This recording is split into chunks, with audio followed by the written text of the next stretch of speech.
Hello YouTube. I just thought I would do a video about how you choose a good chef knife.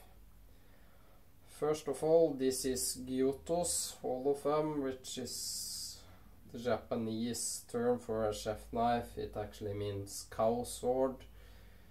And this is a mix of some toko, nakiri, etc.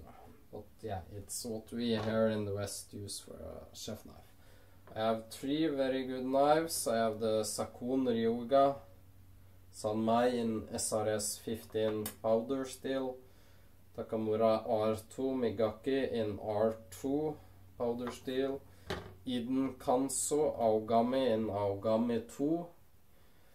So I'm gonna first discuss the difference about carbon and stainless.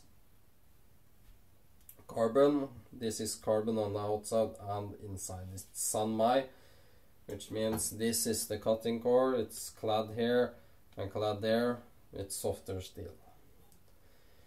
This will take a patina, it will rust and stuff if you don't wipe it off after each time you used it. You do this after each onion, etc., and leave it.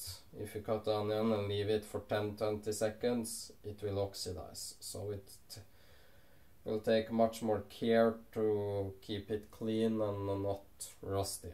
You can get a rust eraser and rust, etc. But yeah, it can also color on food and stuff. I have two stainless knives, which I love even more. It's the Takamura R2 Migaki. It's R2 on the inside with a powder stainless steel and stainless on the outside clad. The Sakun, which is my favorite, SRS 15 powder steel in the inside, and I think it's SAS 410 or something stainless on the outside. All three knives are sharp. They are sharpened and maintained by me.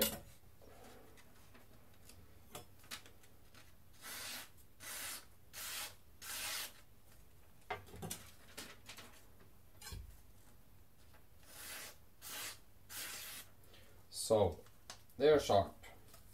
So, what to look in a good knife?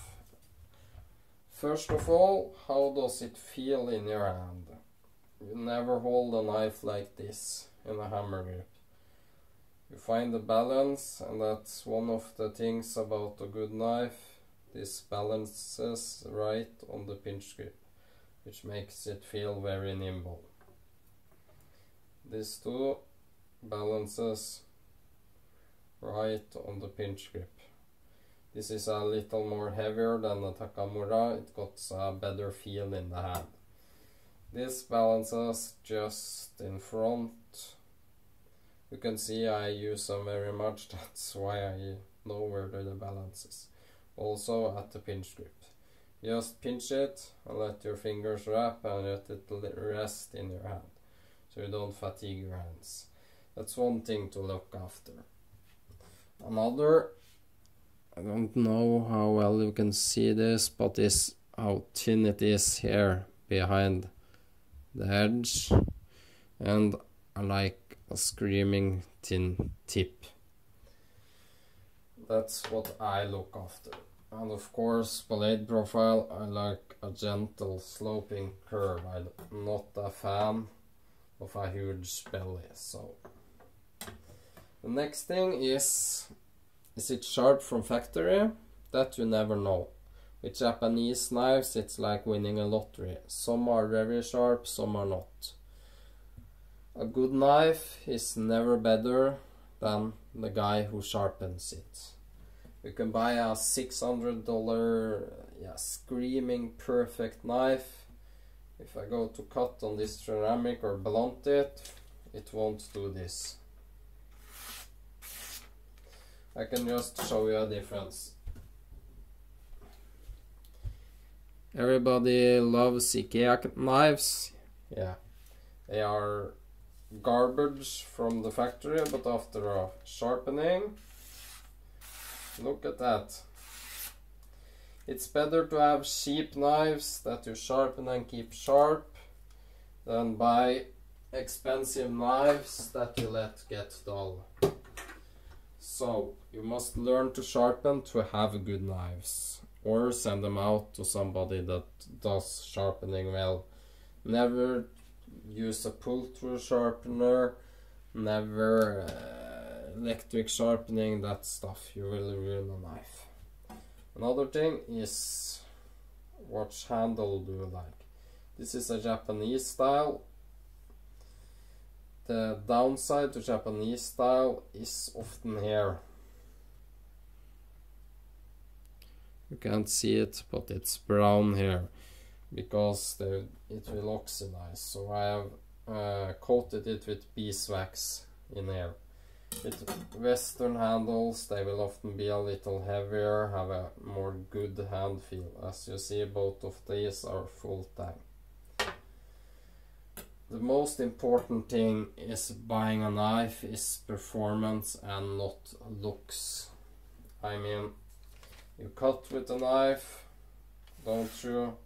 You are not eyeballing it and, oh, pretty knife on the wall, I will never take you down because you're too filthy to cut.